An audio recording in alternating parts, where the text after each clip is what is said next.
Bapak, kita akan masuk ke pertanyaan berikut yaitu mengenai SDM dan lapangan pekerjaan. Saat ini kita sudah masuk di bulan November, bulan yang ditunggu-tunggu oleh para pekerja. Karena di bulan ini biasanya akan diumumkan mengenai tarif UMP terbaru. Menurut kami penting untuk menyeimbangkan antara daya beli pekerja dengan realita yang dihadapi oleh pengusaha. Kami persilahkan Bapak, menurut Bapak apa formulasi yang tepat untuk merumuskan besaran UMP di Jakarta? Ya, terima kasih. Saya 10 tahun wali kota dan gubernur, Pak. Menjelang November saya udah pasang kuda-kuda, itu udah rutinitas saya sebagai pemimpin daerah. Kenapa? Karena tiap November akan ada kenaikan upah, demo di mana-mana. Ya. Jadi sudah paham. Semua pernah saya hadapi kalau demo Bapak Ibu ya. Yang paling saya takuti cuma satu, kalau ibu-ibu sudah demo. Kalau mahasiswa, buruh saya masih handle lah. Nah disinilah yang disebut tidak mudah Pak jadi pemimpin. Ya, kami mencoba seadil-adilnya sebuah keputusan, tapi nggak pernah bisa membahagiakan semua orang. Jadi rumus membuat happy semua orang tuh rumus kehidupan yang agak mustahil. Ya. Yang penting pemimpin itu kalau sudah ngambil keputusan, dia firm dan menjelaskan. Nah, urusan upah ini pertama kan sudah ada tripartit sebenarnya. Walaupun dalam realitanya tripartit memutuskan X, tetap saja ya minggu depannya demo juga ada. Nah, yang kedua Pak, gubernur itu tidak seindependen yang Bapak Ibu bayangkan kalau sudah urusan pengupahan. Karena ada peraturan di pemerintah pusat yang maaf ya, yang mewajibkan angka-angkanya itu mengikuti pemerintah pusat dengan hitungannya juga, itu dua realitanya ya. Yang ketiga, kalau ditanya bagaimana rumusan, ya tentu semua faktor harus diperhatikan. Ada namanya inflasi, alhamdulillah Jakarta hanya 1, ada koefisien hidup layak, sebuah perhitungan bahwa di Jakarta dengan di Bandung, dengan di Surabaya, ongkos hidupnya lebih berbeda kira-kira begitu. Tapi saya punya satu teori ya Bapak Ibu, mudah-mudahan para pengusaha berkenan ya. Saya punya rumus begini, menjadi sejahtera itu tidak selalu dengan menaikkan upah. Menjadi sejahtera itu adalah dengan menurunkan pengeluaran. Jadi bisa saja nanti buruh kita subsidi transportasinya, kan berkurang tuh ongkosnya. Buruh kita kasih, saya dulu pernah berinovasi Pak, dia beli sembakonya tidak di warung rumahnya, tapi di pabriknya, di tempat usahanya dengan harga grosir, ya, dengan pesan online. Sehingga sepulang kerja dia ambil pesanannya, dia ke rumah. Itu harga di grosir dengan harga di warung sebelah kadang-kadang harganya jomplang.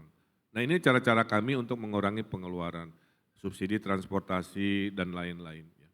Termasuk kami sudah hitung kalau kami terpilih, suplai perumahan, housing, khususnya untuk golongan yang nanti kita atur termasuk buruh, itu bisa kita tekan, bisa DP 0 dalam arti sebenarnya, bahkan bisa digratiskan Pak, ada rumus propertinya.